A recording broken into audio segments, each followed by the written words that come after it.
12 de novembro. Perigos da pressão popular. João 19. Então, por isso, Pilatos tomou a Jesus e mandou açoitá-lo. Os soldados, tendo tecido uma coroa de espinhos, puseram-lhe na cabeça e vestiram-no com um manto de púrpura. Chegavam-se a ele e diziam: Salve, rei dos judeus! E davam-lhe bofetadas. Outra vez saiu Pilatos e lhe disse: Eis que eu vou-lo apresento para que saibais que eu não acho nele crime nenhum. Saiu, pois, Jesus trazendo a coroa de espinhos e o manto de púrpura. Pilatos disse: Eis o homem. Ao verem-no, os principais sacerdotes e seus guardas gritavam: Crucifica-o, crucifica-o. Disse-lhes Pilatos: Tomai-o vós outros e crucificai-o, porque eu não acho nele crime algum. Responderam-lhe os judeus: Temos uma lei, e de conformidade com a lei ele deve morrer, porque a si mesmo se fez filho de Deus. Pilatos, ouvindo tal declaração, ainda mais se atemorizou, e tornando a entrar no pretório, perguntou a Jesus: De onde és tu? Mas Jesus não lhe deu resposta. Então Pilatos o advertiu: Não me respondes? Não sabes que tenho autoridade para te soltar e autoridade para te crucificar?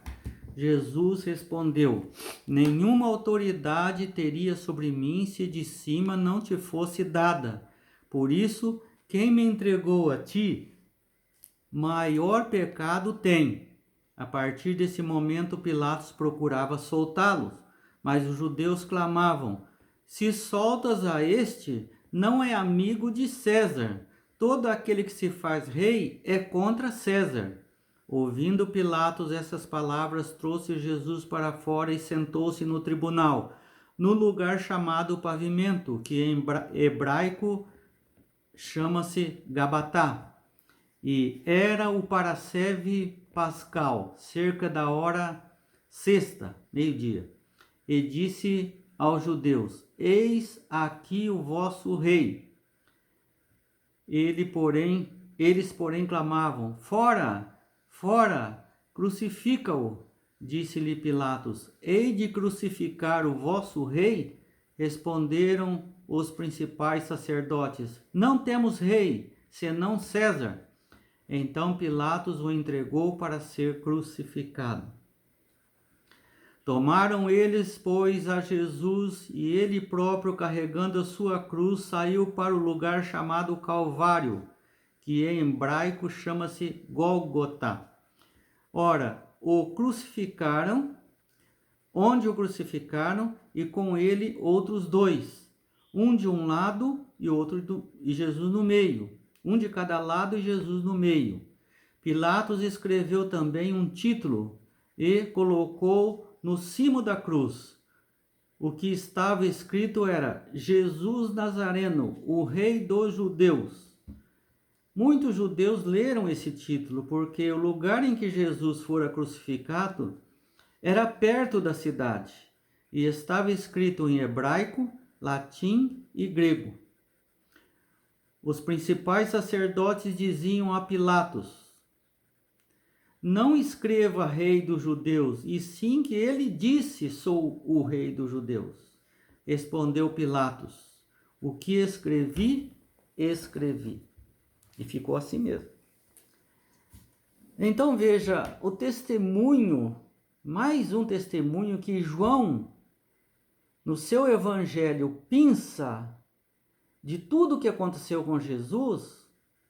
Ele escolheu esse momento para mostrar aos efésios e a todos os outros daquela região de que eles estavam enganados a respeito de Jesus.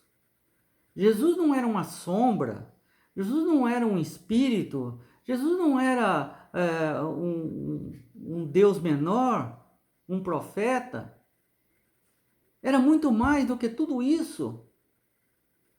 Jesus era o Messias prometido por Deus lá no Jardim do Éden, aguardado há 4.000 anos, que veio do céu, semelhante a Deus, ou seja, o próprio Deus, que se esvaziou dos seus atributos, não usou os seus atributos, e estava aqui para morrer no Calvário, para pagar o preço do erro de Adão e Eva, que jogaram o plano de Deus no lixo, e agora Jesus iria dar uma oportunidade para aquele que crê, aquele que comer a minha carne e beber o meu sangue, esse vai ter a vida eterna, voltará para o jardim do Éden reformado, a nova Jerusalém. Entretanto, nós vemos aqui que João ressalta algumas coisas. E aprendemos aqui com Pilatos que não devemos ceder à pressão popular, à pressão dos familiares, à pressão dos patrões, à pressão dos amigos, à pressão popular. Porque nem sempre eles estão certos. Siga o que Jesus, através do Espírito Santo, falou à sua consciência. Você tem certeza que é verdade. Pilatos tinha certeza de que Jesus não era um homem comum. Veja que em outros evangelhos fala de que Deus mandou uma visão para a mulher de Pilatos para avisá-la de que o seu marido estava se envolvendo com um justo. E ela disse a Pilatos: tive um sonho que está me perturbando. E é sobre um condenado que você está aí julgando. E no sonho, um anjo veio e disse: peça para Pilatos não se envolver com esse justo. Ele já estava ressabiado. Ele já sabia que Jesus era inocente. E que os judeus estavam com inveja de Jesus. Ele estava consciente da verdade. Mas a pressão popular deu argumentos para ele de que se você ficar do lado do justo, do lado da verdade, você vai perder privilégios. Alguém que é César vai ficar sabendo e vai tirar você desse cargo. Você vai sofrer. Você vai ficar pobre. Você pode até ser morto. Porque você rendeu uma sedição. Ou seja, você está permitindo que alguém se iguale a César como rei. Então ele fez de tudo para contornar essa situação. Mas a situação não requeria um contorno. Requeria uma decisão dele. E pela decisão dele, ele poderia ser morto? Sim. Ele poderia perder todos os cargos, famílias e tal? Sim. Poderia ir para a cadeia? Sim. Poderia ser linchado pelos judeus? Sim. Mas tem preço que Jesus diz, você tem que carregar essa cruz. Se você quer me seguir, tome a sua cruz e siga-me. Então ele resolveu declarar o que ia na sua consciência. Por 3 vezes, ele falou alto e bom som: não vejo mal algum neste homem, nenhum erro. Ele é inocente. 3 vezes ele falou. No espaço de poucos minutos. Ele pensava que ia convencer os judeus. Ele estava procurando uma saída para não tomar aquela decisão dura que iria prejudicá-lo, certamente. Mas a situação requeria uma decisão dele. E eu lembro muito a nossa situação. Em determinado momento você é colocado entre a cruz e a espada. Se eu seguir a verdade, vou perder isso. Se eu falar sim para Jesus, do jeito que manda a minha consciência, eu vou causar divisão na minha família. Como eu vou conviver com os meus queridos? Vou perder as amizades? Vou perder o emprego? Vou perder isso, aquilo outro? Sim! Às vezes temos que perder tudo para ganhar o reino de Deus. É isso que se requeria de Pilatos. Ele foi um covarde, como muitos de nós estamos sendo, não querendo entrar na chuva para se molhar, querendo contornar as coisas e achando que isso vai amenizar nossa consciência, mas a nossa consciência está dizendo: você está errado. Você tem que tomar a decisão agora. Ele tinha que tomar essa decisão naquela hora, porque Jesus ia morrer. E de qualquer forma Jesus ia morrer. Mas para ele se tornou culpado. Não adianta lavar as mãos. Não adianta colocar culpa em outras pessoas. Os perigos da pressão popular. Satanás usa muito isso. Porque lembra-se de Jó? Ele desafiou Deus, falando assim: ele é justo, íntegro, reto, temente a Deus e que se desvia do mal. Falou para Satanás. Ele falou: sabe por quê? Porque ele estava numa boa lá. Mexe com as coisas dele para você ver se ele não vai te refutar. Então, Deus falou: vai, faz tudo o que você quiser, menos não tira a vida dele. Primeira coisa que ele fez, tirou as posses. Na pobreza, na falta da nosso status, eu vou perder a aposentadoria?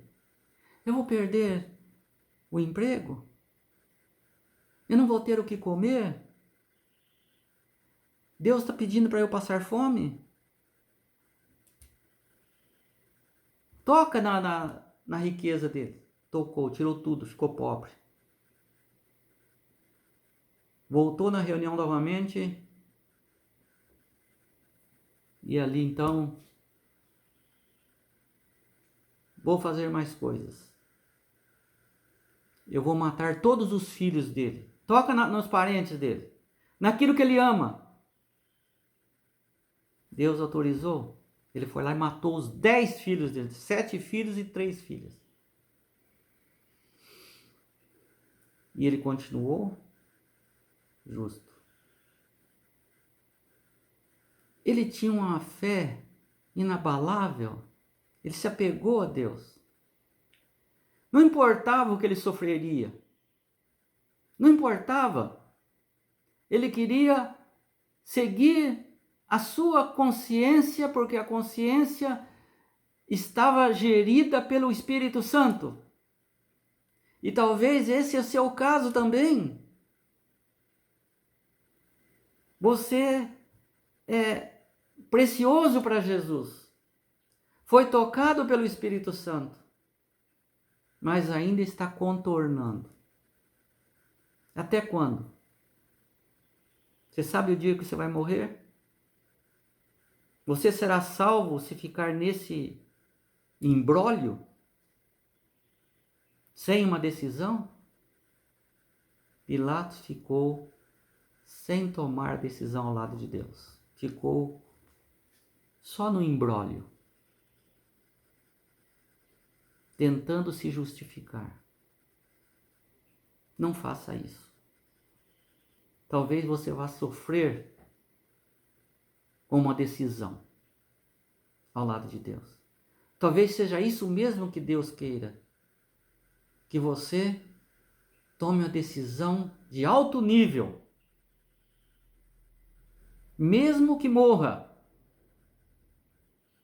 Aquele que ficar fiel até a morte, se necessário, será salvo. Deus requer de alguns de nós muito sacrifício.